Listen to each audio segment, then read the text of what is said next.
Vamos supor que a Terra caiu num buraco negro. Na verdade, não qualquer buraco negro, mas Fênix A, o maior que nós conhecemos. E esse buraco negro é tão absurdamente gigantesco que, proporcionalmente falando, se Fênix A fosse do tamanho de Marte, por exemplo, a Terra teria esse tamanho aqui. Literalmente o tamanho desse recorte de papel, mais ou menos. Isso seria um raio de menos de 10 centímetros. Então imagine uma coisinha insignificante desse tamanho indo de encontro com um corpo celeste do tamanho de Marte. Tá, então se aqui temos a Terra, podemos desenhar aqui uma fronteira que separa o que está dentro do buraco negro do que está fora do buraco negro. E por esse buraco negro, o Fênix A, ser tão gigantesco, a nossa Terra poderia até ir se aproximando e até atingir e cruzar essa fronteira, e nesse caso, sinceramente, a Terra não ia ser destruída. Na verdade, a vida na Terra iria apenas continuar normalmente. Porém, algumas pessoas poderiam discordar disso. Tá, enquanto a Terra está indo em direção a um abismo absurdo, vamos supor que existe uma nave espacial que saiu da Terra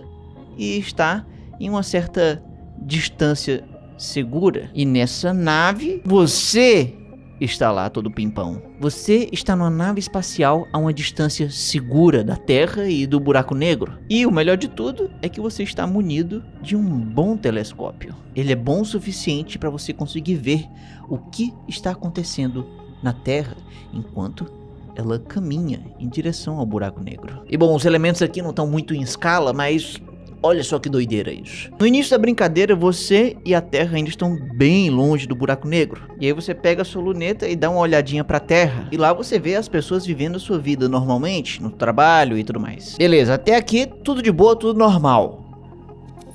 Mas aí o planeta vai se aproximando do buraco negro. E enquanto ela vai em direção ao seu destino, você permanece relativamente parado no mesmo canto, em uma distância segura. E aí nesse momento, mais uma vez, você saca o seu telescópio e olha direto para a Terra e percebe que tá tudo normal. Todo mundo tá trabalhando numa segunda-feira comum, mas tem algo de muito estranho aqui. Parece que as pessoas estão se movendo mais devagar. Mas não é porque elas estão desanimadas por ser uma segunda-feira, porque os animais não sujeitos a escalas de trabalho corporativo também parecem estar mais lentos. Não, e o que é mais bizarro de tudo é que os fenômenos físicos também foram igualmente afetados. Ao invés de uma maçã cair normalmente, ela parece que vai caindo mais devagar. E isso não parece fazer nenhum sentido.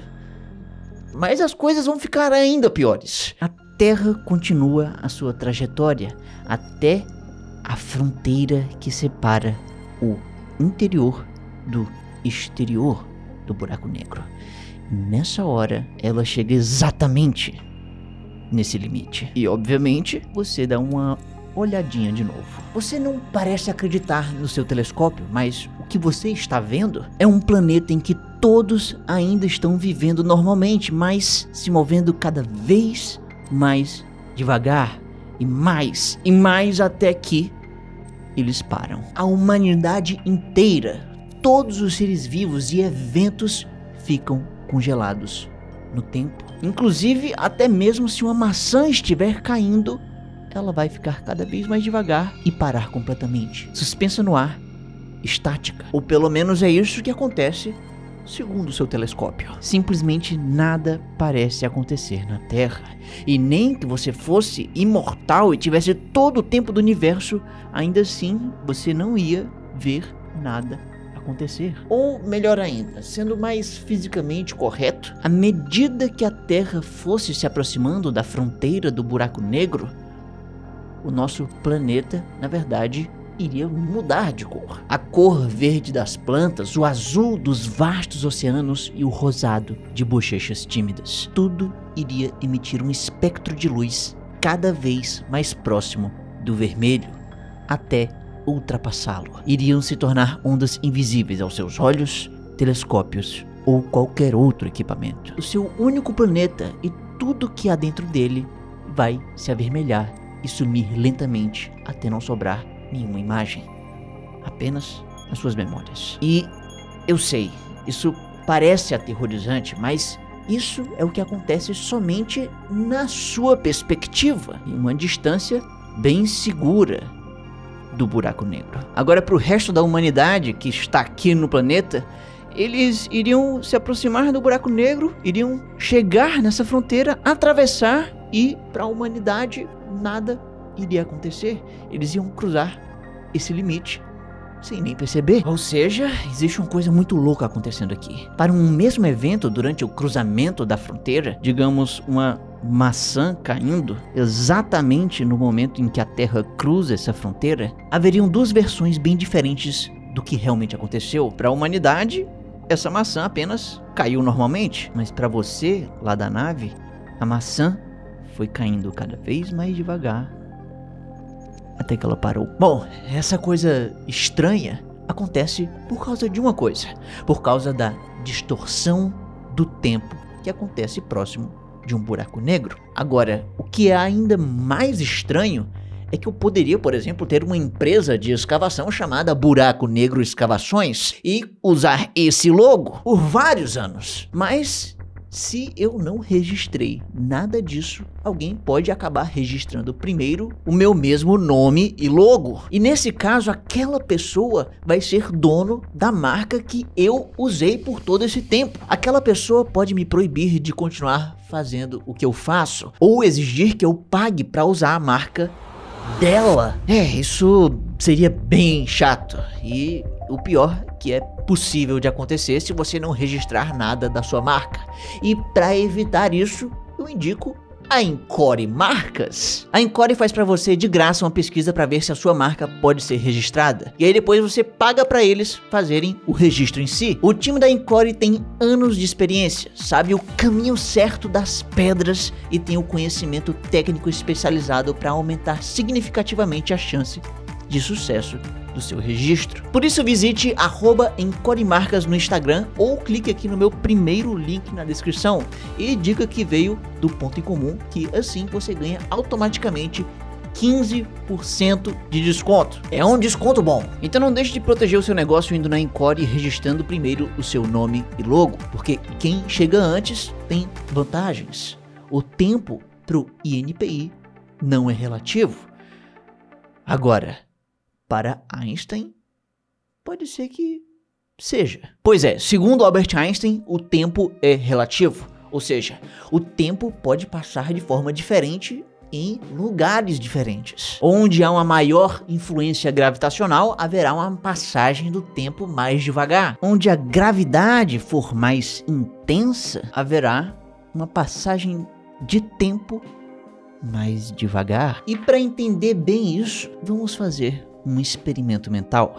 Imagine que você tem um irmão gêmeo e vocês dois estão, obviamente, na Terra, muito tranquilos, de boas, e cada um leva sempre consigo um relógio que nunca atrasa. Então esses dois relógios sempre estão marcando a mesma hora. Ambos marcam a passagem de tempo na mesma velocidade. Porém, eu tenho que dizer que vocês dois não têm o que fazer e resolvem criar um experimento muito prático. Você sobe numa nave com o seu relógio e vai para o espaço, bem longe da Terra e qualquer outro corpo celeste. Você fica lá então parado, flutuando no espaço, enquanto que o seu irmão gêmeo fica aqui na Terra como sempre. E assim as coisas permanecem por um tempo. Agora, quanto tempo? Bom, pro seu irmão que ficou ali na Terra te esperando voltar, foi se passando minutos, horas, dias, até chegar em um ano completo. Pro seu irmão, passou precisamente, exatamente um ano. E aí, você chegou. E o seu relógio deveria mostrar também exatamente a passagem de um ano completo precisamente. Porém, na verdade, você e o seu relógio não passaram por um ano, mas na verdade um pouquinho a mais. Ou seja, o tempo passou um pouquinho mais rápido para você e o seu relógio lá na sua nave. Isso acontece porque a mera presença da gravidade terrestre distorceu o tempo, fazendo com que o relógio do seu irmão ficasse mais lento. Isso acontece porque você não estava sendo influenciada por nenhuma força gravitacional muito intensa. Agora, já o seu irmão na Terra estava. Ele estava influenciado pela gravidade da Terra. E já que quanto maior a gravidade, menor a passagem do tempo, você viveu 1 ano e mais um pouquinho. Agora já o seu irmão, o tempo passou mais devagar. A gravidade fez o tempo passar mais lentamente. E com isso, viveu exatamente 1 ano. E eu sei, essa diferença não parece tão grande assim. Isso é porque a massa da Terra é bastante, mas não é tanta coisa.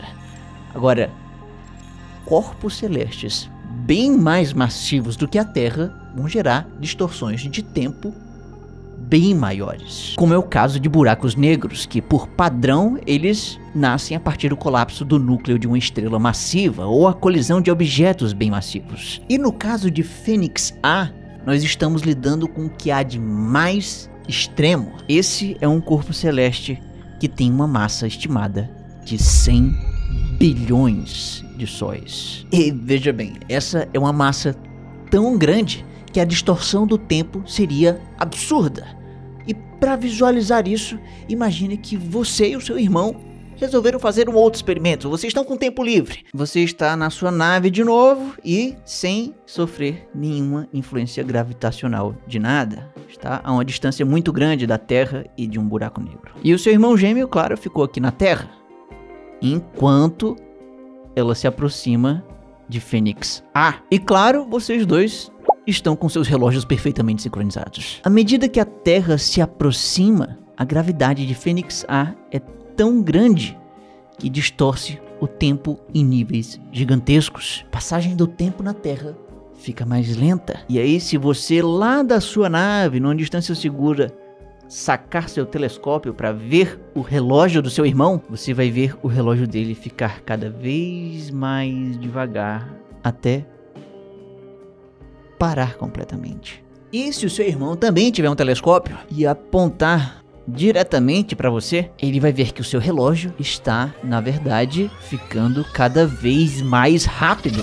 Nesse momento, a relatividade do tempo se torna muito aparente. E só para deixar claro, perceba que para você, o seu relógio está perfeitamente normal, no ritmo de sempre. E na perspectiva do seu irmão, o relógio dele também vai estar perfeitamente normal. Agora, se um olhar para o relógio do outro, vai haver algo de diferente. Ou seja, ninguém aqui está sentindo a passagem do tempo nem mais rápida e nem mais devagar. Dentro da perspectiva de cada um, vai ser como se fosse a mesma coisa de sempre. Só que vocês vão perceber que o relógio do outro está diferente. Pois é isso que acontece. Isso é bizarro.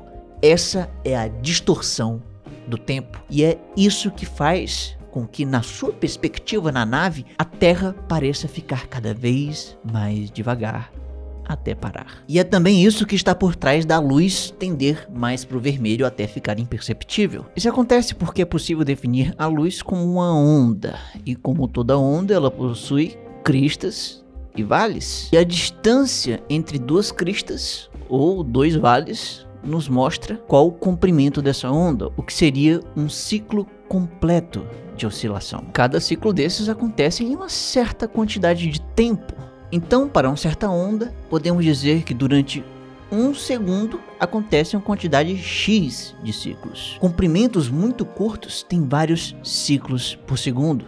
Já os comprimentos de onda mais longos têm menos ciclos por segundo. Para ser mais preciso, olhe para isso aqui. Esse aqui é um espectro de luz visível que o nosso olho humano é capaz de perceber. Esse espectro varia de 790 trilhões de ciclos por segundo até 400 trilhões de ciclos por segundo. E entre um extremo e outro temos valores intermediários. E cada um desses valores de frequência corresponde a uma cor que nós enxergamos. Quanto mais próximo de 400, mais próximo do vermelho. E quanto mais próximo de 790, mais próximo do azul ou violeta. Certo, então sabendo disso, imagine que a Terra está bem aqui, se aproximando de um buraco negro enorme, e aí vai ficando cada vez mais próximo, e aí nesse momento a Terra emite ou reflete um fóton de luz na sua direção. E vamos aqui representar esse fóton de luz por um barbante. Então nesse caso, esse fóton de luz vai ter essa frequência, essa quantidade de vales e cristas específico a cada segundo. Digamos que ela vai tender mais para uma luz azul aí. Vamos dizer que ela tem 790 trilhões de ciclos por segundo. Agora, o problema é que por causa da distorção do tempo perto do buraco negro, o segundo vai ser um pouco maior. Aqui na perspectiva da nave de que está recebendo esse fóton de luz, vai perceber o tempo de onde ele foi emitido como sendo mais devagar. Podemos até ser mais específicos, inclusive, e dizer que o tempo aqui passa 2 vezes mais devagar do que aqui. Então, se um segundo aqui está durando 2 vezes mais, essa onda vai demorar 2 vezes mais para oscilar entre suas cristas e vales. Ou seja, haverá metade da quantidade de ciclos por segundo. Isso quer dizer então que aqueles 790 trilhões de ciclos a cada segundo está acontecendo a cada 2 segundos. Ou seja, num segundo agora você só tem metade, apenas um pouco menos de 400 ciclos. Com isso, a luz que na sua fonte foi emitida como frequência azul, para você vai estar distorcido temporalmente para vermelho. Porém, as coisas não param por aí. A Terra pode se aproximar cada vez mais da fronteira do buraco negro e exatamente no momento que está cruzando o limite, emitir um fóton para você. E esse fóton vai estar sob uma influência gravitacional tão grande que 1 segundo para ele vai demorar uma eternidade para você na sua nave. O tempo que um ciclo leva para acontecer acaba tendendo ao infinito. Um ciclo nunca termina e um comprimento de onda se torna infinitamente longo e por isso fraco e indetectável para o olho humano ou qualquer tipo de equipamento. Por isso que da sua perspectiva a Terra parece que vai tender ao vermelho, porque vai diminuindo suas oscilações até chegar ao ponto de ser imperceptível. E aí perceba uma coisa interessante, porque uma vez que um objeto ultrapassa esse horizonte do buraco negro, nenhum evento relacionado a esse objeto acontece na perspectiva do resto do universo. Todo evento que acontece aqui, além desse horizonte, está completamente apagado para o resto do universo. Quem fica do lado de fora não tem acesso a nada que está aqui dentro. Por isso que essa fronteira, esse horizonte, é conhecido como o horizonte de eventos. É por isso que podemos dizer que um buraco negro pode ser entendido não tanto quanto um objeto, mas como uma coleção de eventos que estão separados para sempre do lado de fora. E aí, dentro do horizonte de eventos de Fênix A, a Terra, enquanto não for destruída, vai continuar caminhando. E ela pode ver coisas que ninguém mais do lado de fora pode. Em teoria, quem estiver ali na Terra pode ver objetos que caíram no buraco negro há um tempo atrás, ver a luz de coisas que aconteceram bilhões de anos no passado. E enquanto isso, por causa da dilatação do tempo, os eventos no resto do universo, de fora do horizonte de eventos, parecem acontecer cada vez mais aceleradamente. E a luz desses eventos também chega na Terra, como se fossem vindos do futuro. Com isso, fótons de eventos de várias épocas diferentes podem chegar até a Terra. E tudo ao mesmo tempo. E a Terra pode continuar o seu caminho até o centro do buraco negro. A Terra está indo de encontro com a singularidade, um ponto infinitamente denso e pequeno de concentração de matéria, que exerce tanta atração gravitacional que nada, nem mesmo a luz, pode escapar dela. Dentro de um buraco negro, o tempo e o espaço trocam de papéis. A singularidade não é bem um lugar no espaço, mas um momento no tempo. A singularidade não está à frente do nosso planeta, mas no seu futuro, em que toda a matéria terrestre será unida violentamente a esse ponto que perfura o tecido do espaço-tempo. E será que no espaço-tempo, por aí, pelo universo, existem planetas feitos de antimatéria? Bom, para saber se existe isso aí mesmo, basta clicar bem aqui, no maior canal de ciência do Nordeste. E me siga nas minhas redes sociais para ver meus vídeos curtos. E tchau!